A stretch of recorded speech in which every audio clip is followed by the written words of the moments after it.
Hello and welcome back to Best Anime Recaps. Today I will be explaining the movie Ghost in the Shell. Hope you enjoy. Major Motoko views her targets from a vantage point far above the bleak Newport City. She has been charged with assassinating a foreign diplomat in order to prevent a programmer named Data from defecting. The cops raid the diplomat and Data's meeting and arrest them. This opens the door for Motoko, who neatly shoots her victim in the head. In retaliation, the cops open fire, but she disappears using thermo-optic camouflage. The year is 2029, and advances in cybernetic technology have enabled the human body to be enhanced or even totally replaced with cybernetic components, the pinnacle of which is the cyber brain, a mechanical shell for the human brain that provides connection to the internet and other networks. Also known as a ghost, this refers to the consciousness that inhabits the shell, which is a fully cybernetic body. Motoko is one such creation, serving as the attack team leader for Section 9 of the Public Security Department. Aramaki, the Section 9 leader, meets with an official to address the subject of programmers seeking political asylum. On behalf of Section 6's supervisor, Mr. Nakamura, the official praises him for the successful assassination. Back in Section 9, the crew assessed the interpreter for the foreign minister. Her brain has been hacked through a phone line. According to their intelligence, the prime suspect is the puppet master, who intends to disrupt an important secret meeting with Republic authorities. He is a hacker thought to be American, sought for a variety of offenses including stock price fixing and political meddling. His calling card is ghost hacking and manipulating the public, earning the nickname the Puppet Master. Aramaki directs Motoko to join Badu and Ishikawa in their pursuit of trace points. She departs with her trainee Tagusa, the team's newest recruit. He is intrigued as to why she recruited him while on the road. It was because he is the most human of the crew. He is less predictable because he does not have a ghost. It's almost like a wild card. Meanwhile, two garbage collectors appear to be going about their business. One of them is in the midst of a divorce. He tries to ghost hack his wife using the access terminals at their stops. The software was given to him by an unknown individual he met at a bar. Back to Ishikawa, they race past their suspects. They received a notification from the most recent access terminal. They arrive but find no one. But a neighbor who is late with his garbage notifies them that he spotted one of the garbage guys ringing someone on the terminal. When they receive a fresh lead, they tell the major, who validates the link between the garbage truck route and the entry points. She takes control of their automobile and directs Ishikawa to go to the garbage collector's residence and Badu to proceed to the next pickup place. The divorced dad wants to share a photo of his kid to his coworker, but he seems uninterested. They are interrupted by a call from their office informing them that they are being traced by the police. The culprit panics and skips the next pickup point. Suspecting the hacker knows they're being tailed, Badu quickly pursues the truck. Motoko relinquishes control of the vehicle to Tagusa as she braces herself for a showdown. The garbage collector attempts to alert the individual who provided him with the ghost hacking program of the problem. He spots the cops and shoots both trucks, forcing them to collide. Before the guy blows up the truck with high-velocity bullets, the major and Tagusa flee the vehicle. As Badu approaches, he uses thermo-optic camouflage to flee. He observes his silhouette against the background. Badu pursues him on foot through the streets, while the major follows on the rooftops. The man removes his camouflage before reaching a clearing, thinking he is safe. Using her optical camouflage, Motoko sneaks up and incapacitates him in close-quarters combat. The team revealed to the man that he's only a ghost-hacked puppet. The garbage man whom he aided in the hacking had also been ghost-hacked. He had no wife or daughter. It was a false narrative concocted by the puppet master. The major, joined by Badu, goes scuba diving. They have a drink,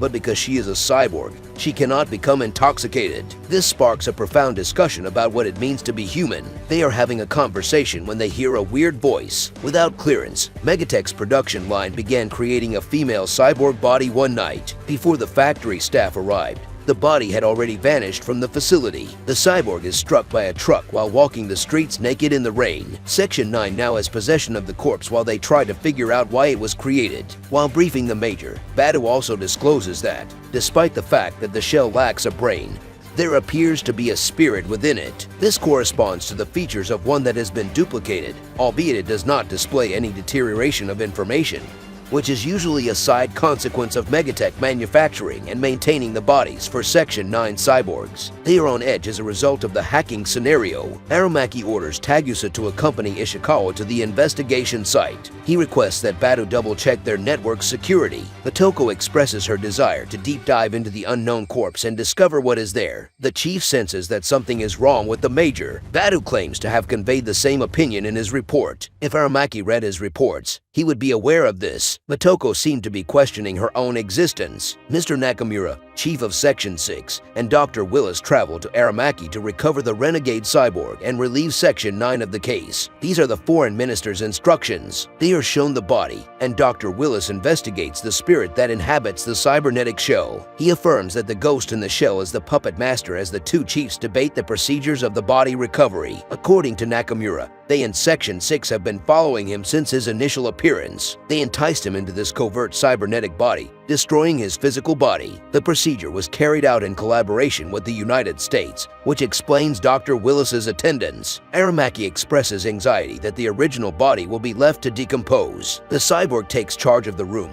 informing the Section 9 chief that there was never a corpse and that he jumped into this body of his own free will, claiming to be a sentient entity. The program requests for political asylum from Section 9. Nakamura defends the idea. The puppet master highlights the importance of being a sentient creature rather than an AI. It was produced as a result of the data gathering and information flow known as Project 2501. Meanwhile, Tagusa is in the basement garage and witnesses two officials entering on their own. They appear to be the kinds who are supervised. They enter the facility on their own, based on the camera feed footage. He notices that the doors took an extra 3 seconds to close, which is odd given how responsive the doors are. This validates his hunch that the two were accompanied by operatives who were wearing thermo-optic camouflage, which is prohibited. He instantly alerts his teammates to the problem. Before they can respond, the disguised agents create an explosive diversion, allowing them to seize the body. Before they can flee, Tagusa shoots the car with a tracker. Badu instantly begins to pursue the vehicle. Nakamura and Dr. Willis hurriedly depart the area,